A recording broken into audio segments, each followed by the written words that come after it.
So in my head, this is going to be a really quick decluttering project, which means in reality, it will not be, but food is kind of like laundry.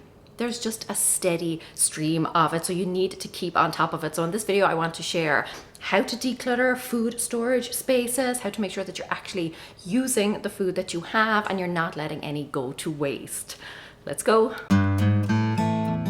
I was also thinking of decluttering my fridge and freezer today, and I'm already so glad that I talked myself out of that. Let me give you a really quick tour of how I have this set up, so it may give you an idea of what types of categories you might like, and then we'll get into the actual decluttering and all of the good tips for that. On the top shelf here, we have canned goods and then random big tubs of rice, peanut butter, stuff like that. This shelf then I use for just kind of breakfast things, so cereals, porridge, protein bars, granola bars, things like that. Coming down then, this one I use for basically grains, potatoes, bread, rice, pasta, that type of thing.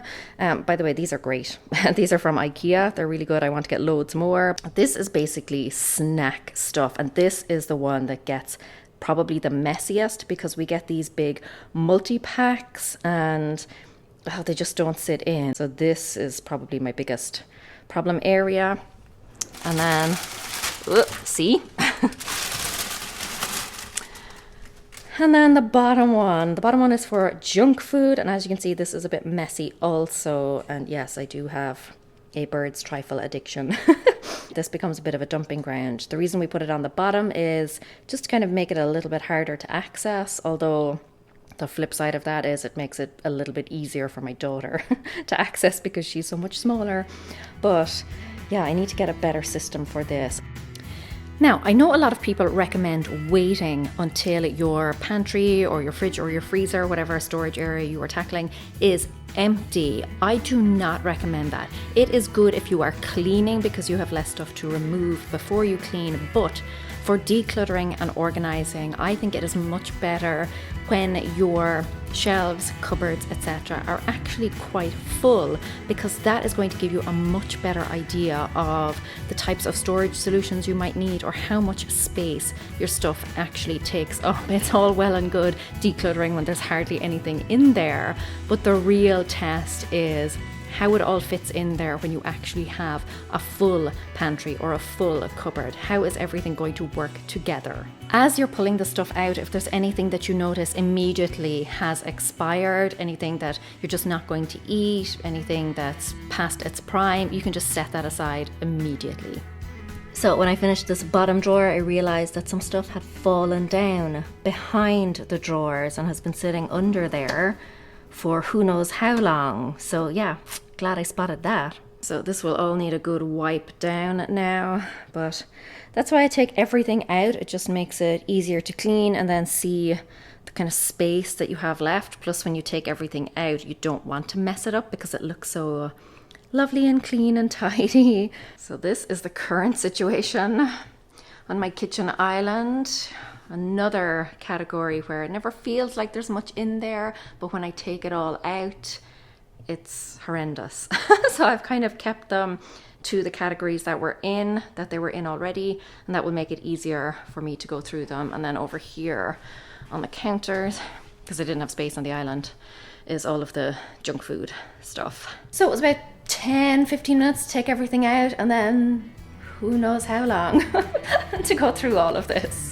At this stage then you want to go through everything, check expiry dates, check the general condition, maybe have a sniff if it's in a box or a tub or something like that, but you're going through and just checking the overall quality and condition of the food.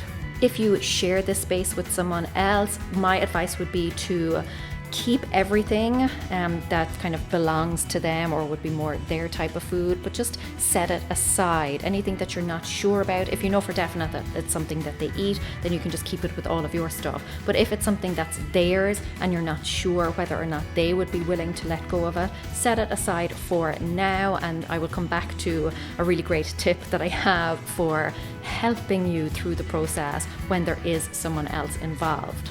As you're going through, obviously you're asking yourself what condition the food is in, but I also want you to think about whether or not one, you are genuinely going to eat that food. It's easy to look at something and say, well, it's still in good condition, it is still technically edible, but if you're not going to actually eat it, then it really shouldn't be taking up space in your pantry. And two then is, are you actually going to eat it before it expires? In order to save yourself a lot of space, then what you can do, if it makes sense, is to take things out of boxes. Very often boxes are very big and bulky and take up a lot of space, whereas the stuff in it may not take up as much space, or you may be able to transfer it to a smaller container. Now obviously you have to be careful when condensing things that you're not mixing up expiry dates and things like that. When you have gone through everything, then categorize what is left. Put like with like. For example, all the tinned stuff together, all the breakfast stuff together. That means when you do put it back, it's going to be much easier for you to know where everything is. It's also going to be much easier for you to spot which type of thing is running low, so that the next time you're at the grocery store, you will be able to pick it up. When everything is just scattered all over the place, it's very difficult to get a clear picture of what you already have on hand and what you may be missing. For the stuff you have decluttered, obviously trash anything that is inedible or not in good condition or has already been opened. I would say at this point to note down if it is something that you seem to be binning on a regular basis, because that is something that you may want to consider not buying in future or buying a lot less of. For anything that is still edible, still in good condition, still in a sealed packet or whatever, you can set that stuff aside to be donated to, a community pantry or a food bank. Really wish I had taken a before picture of everything here, because that was probably the biggest mess and how you got to see the bulk of everything. But let me show you what's left, and then I will show you what I got rid of, or what I am at least removing from the pantry and possibly putting somewhere else, like the bin. So, significant progress made. I did get rid of a lot, but some I do have to check with my husband. But yes, there is actual space here now. That's all that stuff. And then this was considerably reduced also. Do not need all that junk in my life, except for this little guy who's about to be decluttered into my stomach. Yum. This stuff is stuff that I know I'm definitely getting rid of, either by dumping it or donating it. And then this stuff is what I need to ask my husband about. I suspect he will keep 99% of this. Some of these, like the Nutella, Marmite, this stuff is expired, but that means nothing to my husband. I know expiry dates are, there's a little bit of wiggle room there, but all that stuff has been sitting there for years, untouched. And the reality is, if he does decide that he wants some, it's very easy to replace. Like, it's not irreplaceable stuff. So I'm hoping he will be feeling generous, but this all may possibly also be going back in. Then there is this random pile here. Basically, this is just kind of bulky stuff that I don't want taking up space in my pantry, because I don't use it on a very regular basis. Like, these are just extra storage containers that I don't have a use for right now. I'm sure I will in the very near future, but I don't want just empty containers hanging around in my pantry taking up space.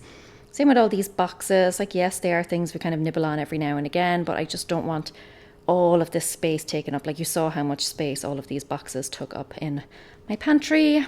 I don't want that. On a date, I want stuff in my pantry that I'm actually using. So yeah. And then this little guy is going to go with all the baking stuff. And then this stuff then is just literal trash. It's going straight in the bin. While everything is out, take this opportunity to go in and wipe down all of your shelves. Get out all of those crumbs, all of the sticky things, all of that residue. Get rid of that once and for all. For the stuff that belongs to someone else that you have set aside because you're not sure whether or not they want to keep it, what I would recommend is that you snap some photographs and send them to that person, asking them whether or not they would be okay to let it go. This works in 3 different ways. The first is that it's just much easier for them to say a quick yes or no when they are not involved in the process, when they are not the ones doing the heavy lifting. 2, it removes a lot of the kind of emotional element. Sometimes when you're there with a particular thing, it can make it harder to let go because you start to think, what if I need it? Maybe I will use it. When you see something in a photograph, you don't have the same sense of attachment that you would if you were actually standing there holding it in your hands. So it can make it much easier again for that other person to let it go. And then 3rd is that when the other person is just not in the room with you, it's easier to avoid arguments. I know that if I were trying to declutter with my husband, we would start to butt heads because, when he's in the same room, I would start to question him on why he wanted to keep certain things. So again, the kind of text message back and forth helps to keep a certain distance, and you can keep things very, formal and very polite, and just go through your photographs and get them to give you a simple yes or no. This is one of those purchases that you think might be a bit gimmicky. That's certainly what I thought when I bought it, but I use it all the time. When you're wiping up with a cloth and all you're really doing is just wetting dirt. Moving it, spreading it around. So this was great for cleaning out the crumbs first, so that then I could go in with the cloth and just kind of wipe everything down, finish it off.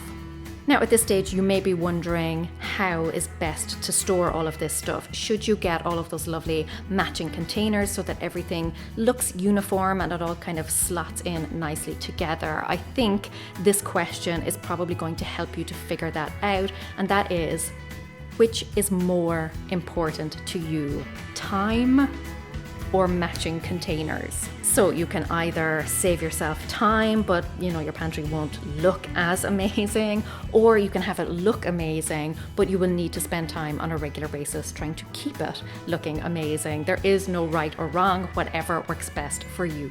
Now, as you're putting stuff back, then note down anything that you need to replace. So when you've got everything in your categories, you may realize I'm running low on a particular type of thing. So make a note of that straight away, write it down onto a shopping list. You could also have a do not need to buy list. So if you notice that you have a lot of one particular thing, you might want to make a note of that so that the next time you're at the store, you know that you definitely do not need to buy that. And I have a great tip coming up at the end of the video that's really going to help you cut down on a lot of that excess purchasing.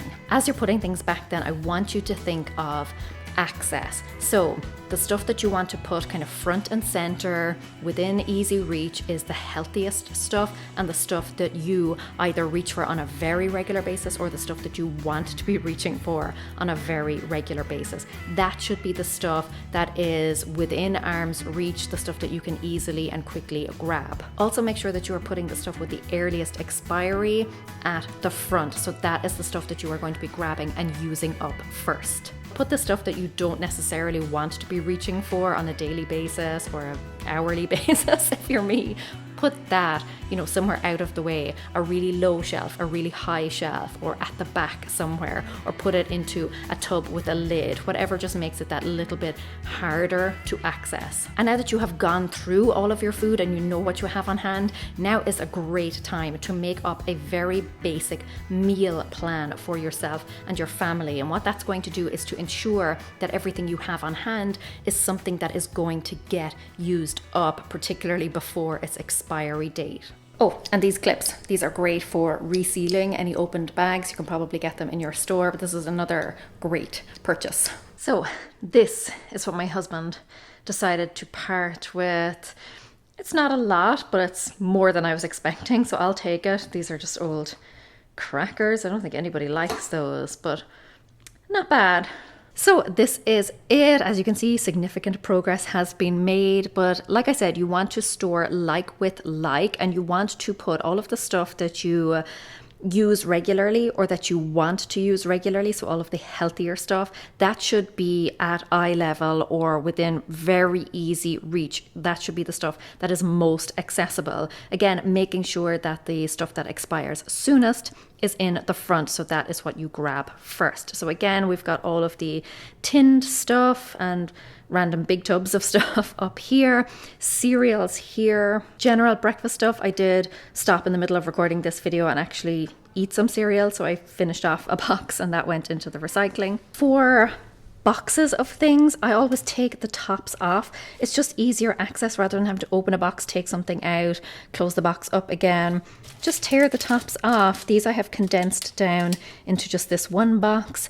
Same with the porridge, just condensed that down. It was in a big massive tub, if you remember, and I just condensed it down into one of these OXO containers. Coming down here then, again, some stuff has been condensed, some pasta, keeping all of the pastas and rices together. My husband brought home some more bread stuff, but that's looking a lot neater there. This is looking so much better. So I used the basket here then for all of the crisps, and I'm definitely going to get more baskets. These are great. I hate these big giant bags. They just take up so much space, and there's like this much food in them. And then this much bag, and I can't even like curl it up or anything because the rest of it's just all air. And then I think this is probably the biggest difference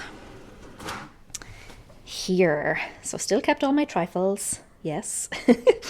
Here I just have kind of random condiment syrupy things. My husband would not let go of these 3. 1, 2, 3. Even though they expired 2 years ago, he still reckons, you know, stuff like that doesn't really expire. I don't even know when was the last time he used any of this stuff, but anyway, yes, so kind of like spreads, I guess you'd call these. And then I reduced all the junk food down into this one basket. But again, I think I'm going to buy loads of these white baskets the next time I get to IKEA and just replace all of this. Now, when I say to store like with like, I don't necessarily mean, you know, all the bread has to stay together, but think about how you use things. So for me, I just have like breakfast stuff. But if you have maybe kids and they make up their own lunches, one of your shelves could be a lunch shelf. So it's like in terms of how it would be used or the type of meal that it would be used to create. Try to keep the healthier stuff within easy access, and then the stuff that you don't want to be reaching for too regularly, keep that out of reach, out of sight if you can, because out of sight, hopefully out of mind. And then just try and keep the stuff as easy to grab as possible. So if you've got, you know, like with our crisps, rather than keeping them in the big bag, take them out. They're much easier then to grab rather than having to reach in. Same with boxes. If any sort of multi-pack, take the stuff out. It takes up a lot less space usually. And like I said, it's just much easier to grab and eat then, particularly again, for your healthy foods, the things that you want to be focusing on more, make those easier to get to. Conversely, for the stuff that you don't want to eat, make it more difficult. Put those into boxes, put those into tubs, put those into bags, and again, somewhere out of the way. Before I give you one final tip then, here is a look at the before and after. I really did not think that I would be able to make such a difference, but I think the pictures speak for themselves. A lot of progress was made here. So my final tip for you, this is a good one. This has saved me on so many occasions, has saved me a lot of money, a lot of frustration. And that is, before you go grocery shopping, snap a picture of the contents of your pantry, your fridge, your freezer, because if you're like me, even if you write a shopping list, you get to the store and then you're thinking, do I need bread or whatever, did I just forget to put that on my list? And you end up buying it just in case, and then you come home and realize that you already have loads of the stuff. So snap a picture, and then when you're at the store and you're wondering if you already have that or how many of that thing you already have, you can easily just reference the photographs that you just took. Definitely glad that I did not also do the fridge and freezer today, but they do still need to be done. So would you like to see a video on that, me decluttering and cleaning the fridge and the freezer? Let me know in the comments, and until next time, go raibh míle maith go raibh. Agus feiceann mé sibh se go luath. Slán!